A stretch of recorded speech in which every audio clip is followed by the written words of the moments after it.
euh, minuit 11 de la nuit du 5 décembre, lundi 5 décembre 2016. Ça vient de basculer, c'est un essai sur le temps et les réversibilités des choses. Ainsi, je n'ai pas plus que 15 minutes pour essayer de traiter cette proposition. En tout cas, ça vient de basculer, non, il y a déjà quelques minutes, mais tout à l'heure j'étais dans le 4 décembre et je pouvais m'en revendiquer. En cet instant, je suis dans le 5. Ainsi, il y a un côté mécanique, une avancée mécanique du temps et de la mesure du temps, et cette avancée n'est ralentie par rien. Il y a des mesureurs, nous mesurons des contempteurs du temps, de cette marche du temps. Il y a, certains, même quand certains s'absentent, d'autres prennent le relais. Nous sommes dans une sorte de... Nous avons, par la répétition des mêmes chiffres, presque un certain nombre de chiffres qui sont les mêmes au niveau de l'année solaire, c'est comme si nous fonctionnions dans une sorte de cycle fermé. En même temps, le calendrier grégorien, parce qu'il offre la possibilité d'ajouter des années et de rajouter des années aux années passées, donc il permet une certaine ouverture. Nous pouvons nous réclamer de cette année, de l'année d'après, et nous pouvons bâtir des visions, des projets pour l'année 2050, l'année 3020. Peu importe, nous avons cette possibilité-là qui est uniquement d'un ordre arithmétique et non pas autre chose. Nous n'avons pas la certitude d'être encore vivant, encore, encore sur cette planète d'ici à 2040, 2050. Il n'y a aucune certitude à ce niveau-là. La seule certitude réside dans le fait que le temps a une ampleur qui est énorme. Si quelques décennies représentent pour nous quelque chose un horizon assez conséquent, il est possible que ça ne soit pas le cas dans un autre ordre de mesure et que fondamentalement pouvons dire oui, nous serons toujours là en 2050. Il est possible que nous ne serions plus là en 2090. Mais il est très probable que les choses continuent d'être ce qu'elles sont dans 10, 20, 30, 40 ans. De toutes les façons, il y a sûrement des imprévus auxquels on n'a pas pensé, des choses, je ne sais pas, je ne peux pas les nommer puisque je ne les connais point. À un moment donné, il y a eu l'affaire de tempête solaire qui aurait pu ravager la Terre et la réduire quelque part, la ramener à une époque antérieure à la révolution numérique, etc., électronique, etc. Ça n'a pas eu lieu. Il est possible qu'on puisse être les victimes d'une éruption solaire encore plus importante que celle connue précédemment. Il est possible que nous soyons victimes d'un phénomène ou un autre. Mais c'est pas de cela que je voulais traiter, c'est plus par rapport à ce côté irréversible, cette marche presque macabre, ce décompte qu'on fait.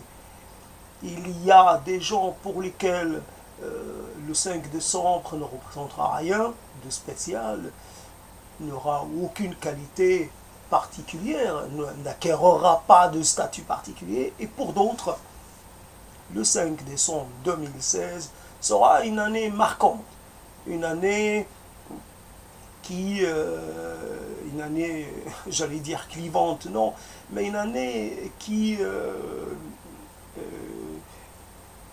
trace une rupture, euh, une année cruciale, une année décisive, une année qui marque soit la naissance, l'avènement au monde, soit la disparition du monde, soit l'entrée dans un processus de dégénérescence, soit le début d'une dégénérescence, qu'elle soit physiologique ou économique ou sociale. Il y a des gens qui connaissent des catastrophes à tous les niveaux, et certaines catastrophes ne sont pas circonscrisables finalement. Et ainsi, je peux émettre certaines réserves, même je peux protester, je peux m'élever contre le fait que certaines choses se produisent malgré moi. Je ne peux que constater. Le 4 décembre est déjà un jour périmé, un jour passé, un jour à ranger parmi les jours anciens. Il fait partie d'une histoire récente, certes, mais d'une histoire. Il est déjà une référence archivable, rangeable. Il n'est plus actif, il n'est plus déterminant, il n'est plus un élément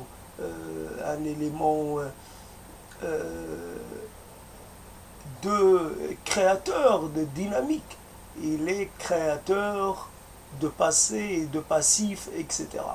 Donc ça vient de basculer, ça vient de passer à un petit séjour, un court séjour dans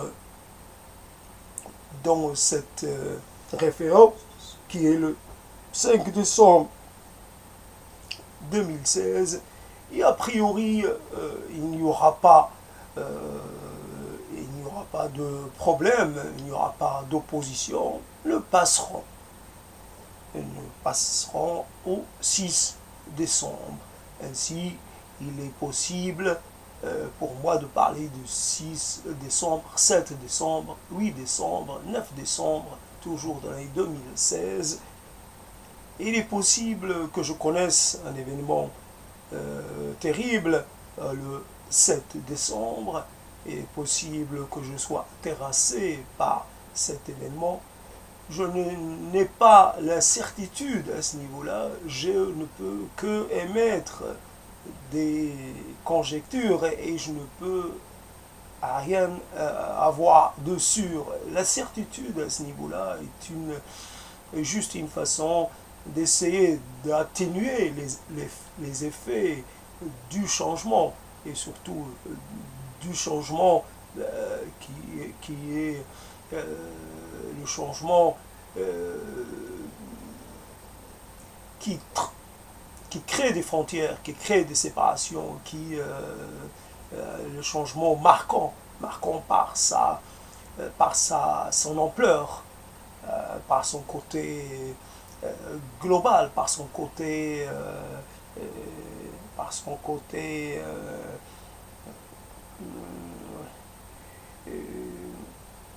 je n'ai pas trouvé le terme, en tout cas, tout à l'heure je voulais parler de l'état de stase, mais je me retrouve à vouloir traiter de cette histoire du basculement.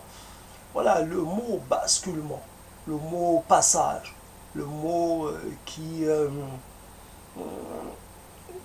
quelque part, quand nous parlons de basculement, c'est comme si on n'y a pas de volonté propre dans le mouvement.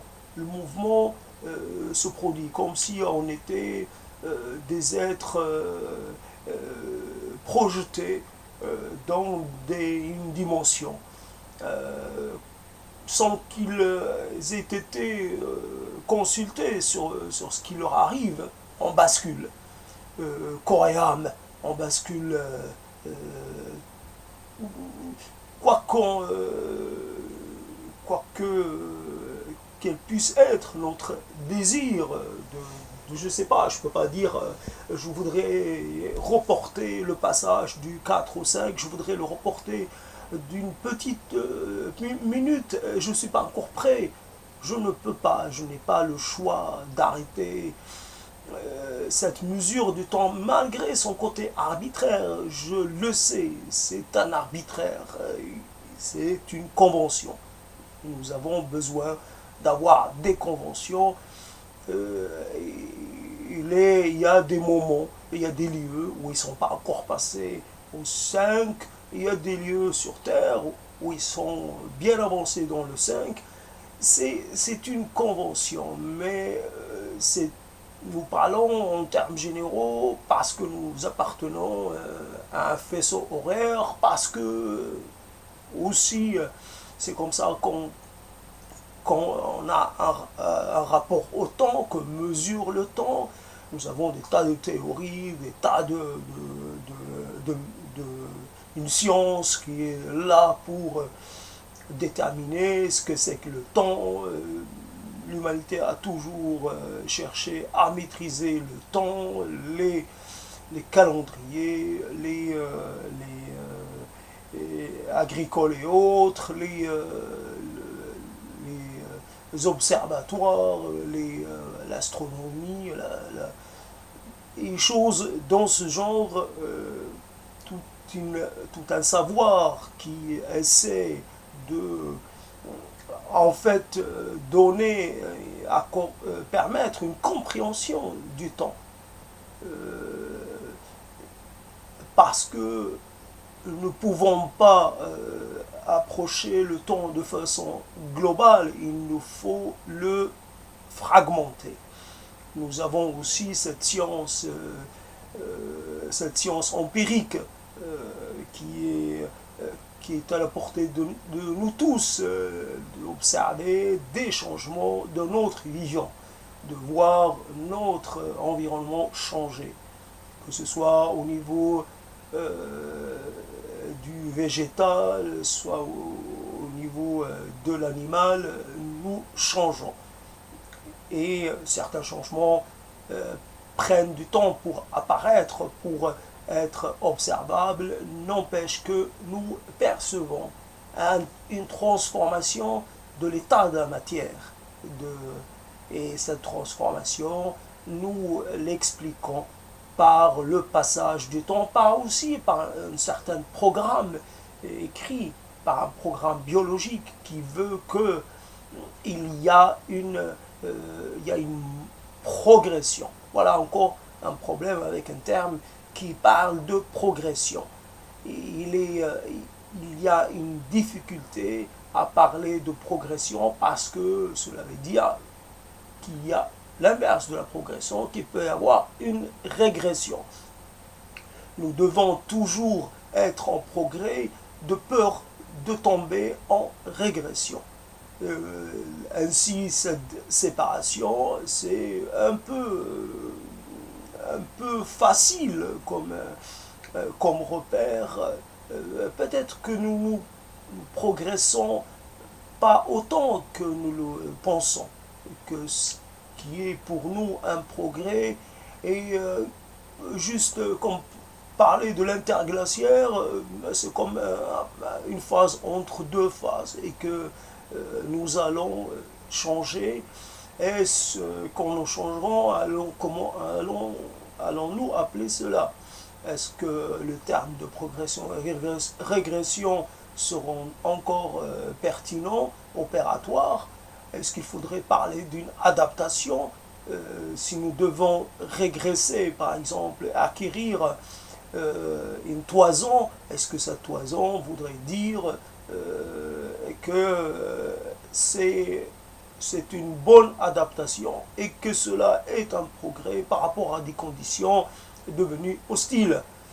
Nous, nous avons en nous des potentialités qui nous permettront de nous adapter à des situations changeantes, à des situations différentes. Et cela a été acté par la présence de gènes qui sont endormis, mais nous sommes un peu trop confiants, un peu trop présomptueux, un peu trop entraînés dans ce rêve éveillé qui consiste à penser que nous allons finir par vaincre, par décrypter la matière, par vaincre quelque part le destin, par sortir un peu du cycle de la mort et du cycle de la naissance et de la mort, donc, et que nous allons peut-être nous retrouver dans un état inédit, que nous allons atteindre un état inédit de l'existence qui nous différenciera de façon indélébile, de façon absolue des autres existants, que nous allons être un certain type d'être qui n'a jamais existé, peut-être nous serions juste tenus par certains destins de la matière, parce que nous ne serions pas tenus par notre programme biologique, mais par quelque chose de plus fort, mais que ainsi nous pourrions vivre longtemps, beaucoup plus longtemps qu'actuellement, et ainsi nous nous serions certainement soumis à une certaine comment dire, désagrégation. Nous aurons toujours besoin de la matière. Et cette matière, elle est par définition en transformation. Nous serions obligés soit de nous adapter à la transformation de la matière, à son cycle, soit nous ne pouvons pas sortir totalement du cycle de la naissance et de la fin, quoique elle puisse être la forme que nous pourrions emprunter. Nous sommes embarqués dans quelque chose que beaucoup ont décrit, ont nommé, mais nous n'avons point le pouvoir ultime, ni sur la matière, ni sur nous-mêmes, ni sur cette marche que l'on est forcé de suivre.